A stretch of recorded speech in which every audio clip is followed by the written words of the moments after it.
नमस्कार, मी पंजाब डक 5, 6, 7 आणखीन जवळपास 4 दिवस राज्यात वेगवेगळ्या भागात जोरदार पाऊस पडणार आहे म्हणून हा अंदाज लक्षात यायचा.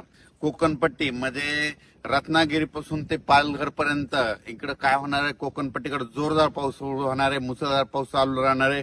तिकडे पाऊस चालू असल्यामुळे महाराष्ट्रामध्ये सरीव सरी येत राहणार आहे म्हणून हा अंदाज लक्षात यायचा. पुणे जिल्ह्यात देखील आज खूप जोराचा पाऊस पडणार आहे. त्याच्यानंतर अहिल्यानगर देखील खूप राहणार आहे. त्याच्यानंतर सोलापूर जिल्हा आज पावसाला सुरुवात होणार आहे. सांगली जिल्ह्यात आज देखील बऱ्याच भागात पावसाला सुरुवात होणार आहे. त्याच्यानंतर इकडे धाराशिव जिल्ह्यात पाऊस राहील, बीड जिल्ह्यात पाऊस राहील, परभणी जिल्ह्यात पाऊस राहील, त्याच्यानंतर नांदेड जिल्ह्यात पाऊस राहील, त्याच्यानंतर इकडे संभाजीनगर, जळगाव, धुळे, नंदुरबार, त्याच्यानंतर नाशिक सगळीकडे जोरदार पाऊस आज बरसणार आहे म्हणून हा अंदाज लक्षात यायचा. 6 आणि 7 तारखेपर्यंत जोराचा पाऊस राहणार आहे. 8 तारखेपासून पावसाचा राज्यातला जोर ओसरेल म्हणून हे देखील लक्षात यायचं. पण हे पाऊस तुम्हाला सांगू तिथं आज पुणे जिल्हा, अहिल्यानगर जिल्हा, नाशिक जिल्हा, मुंबई, त्याच्यानंतर नंदुरबार, धुळे, जळगाव खूप जोराचा पडणार आहे म्हणून हा अंदाज लक्षात यायचा. 7 तारखेपर्यंत उत्तर महाराष्ट्राकडे खूप पाऊस आहे, त्याच्यामुळे निळवंडे धरण सुद्धा भरण्याच्या मार्गावर राहील म्हणून हे लक्षात यायचं. भंडारदरा देखील धरण भरेल कारण की तिकडे कॅचमेंट एरियामध्ये खूप जोराचा पाऊस या 5 दिवसामध्ये पडणार आहे आणि सध्या पाऊस चालू आहे त्याच्यामुळे तिकडे आवक सुरू झालेली आहे म्हणून हे धरणं देखील भरून जातील म्हणून हे देखील सर्व शेतकऱ्यांना लक्षात यायचं. नाशिक जिल्ह्यात खूप पाऊस पडणार आहे म्हणून त्यांनी स्वतः शेतकऱ्यांनी सतर्क करायचं. म्हणजे नदीकाठचे जे शेतकरी त्यांनी आपण आपले पाळीव प्राणी नदीकाठी बांधू नये कारण की नदीला पूर येण्याची शक्यता आहे म्हणून ह्या 4-5 दिवस जरा काळजी घ्यावी.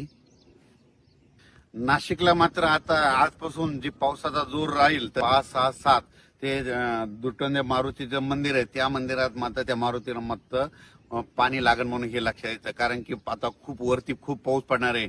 आज रात्रीच्याला दुपारनंतर नाशिकच्या वरच्या भागात खूप पाऊस पडणार आहे त्याच्यामुळे आज नाशिककडे मध्ये नद्याला चांगला पूर येण्याची शक्यता आहे. म्हणजे आज पाऊस पडल्यानंतर उद्या देखील नाशिककडल्या बऱ्याच नद्या अशा चांगल्या जोरानं वाहतील म्हणून हे लक्षात घ्यायचं. तर सोलापूर जिल्ह्यात आज देखील पावसाला सुरुवात होणार आहे.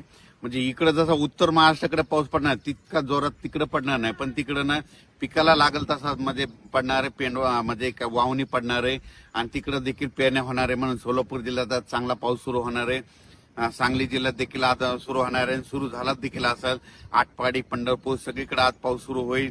अहिल्यानगरकडे जोरात पाऊस पडल्यानं आहे. आज अहिल्यानगरकडे जोरात पाऊस पडत असल्यामुळं बीड जिल्ह्यामध्ये देखील त्याच्या नद्या खाली पाणी येतंय तर त्यांनी स्वतःची काळजी घ्यायची. आपण आपले पाळीव प्राणी जनावरे त्या नदीकाठी बांधू नये कारण की काय होणार अहिल्यानगरकडे मुसळधार पाऊस पडणार आहे त्याचं पाणी इकडे बीड जिल्ह्याकडे पाथर्डीकडे येतंय त्याच्यामुळे त्यांनी ते देखील काळजी घ्यायची.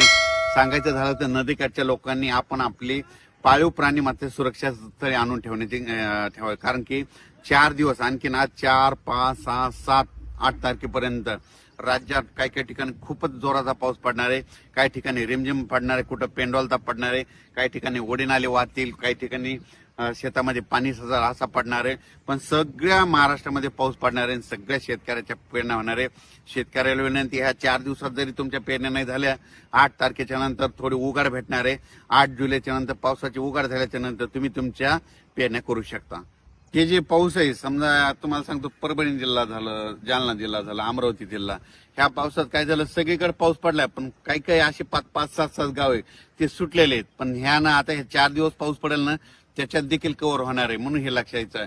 आताच मला बुलढाणा जिल्ह्यातल्या शेतकऱ्याचा फोन आला की आमच्या इकडे पाऊस कधी बंद होतं. मी म्हटलं कशामुळे तर ते म्हणले आमच्या पेरण्यात राहिल्यात काही पाऊसच पेरू देईना आम्हाला म्हणजे पाऊस उघडणच त्यांचं म्हणणं आलं.